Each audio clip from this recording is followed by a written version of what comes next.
সকালটা শুরু করলাম আজকে একটু অন্যরকমভাবে। ফুলটা দেখো কত সুন্দর,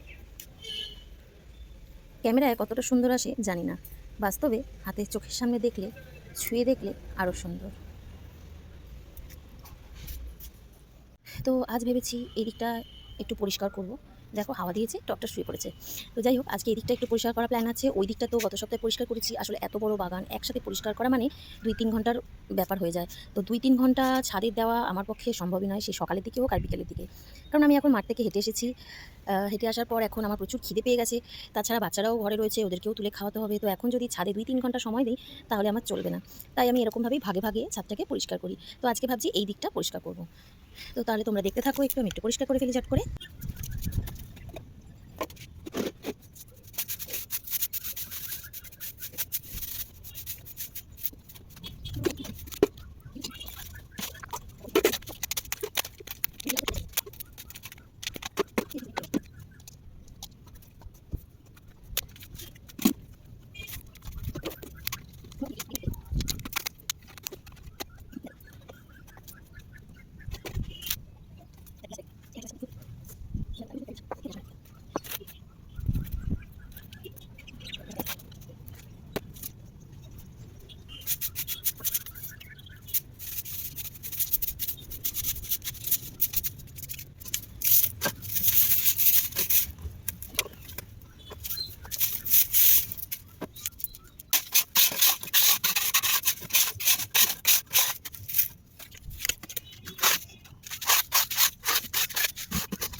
টানা 2 ঘন্টা সংগ্রাম করে ছাদ বাগান ধুয়ে একদম পরিষ্কার করে ফেলেছি। দেখো কেমন লাগছে এবার বলো। পুরো একদম ধুয়ে ফেলেছি।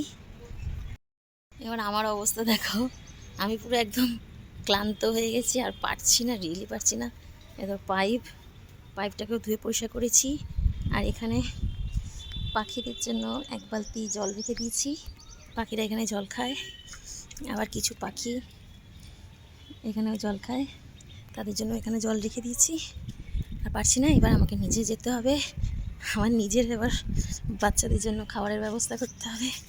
চলো টাটা। একেবারে বিধ্বস্ত হয়ে গেছি দেখো।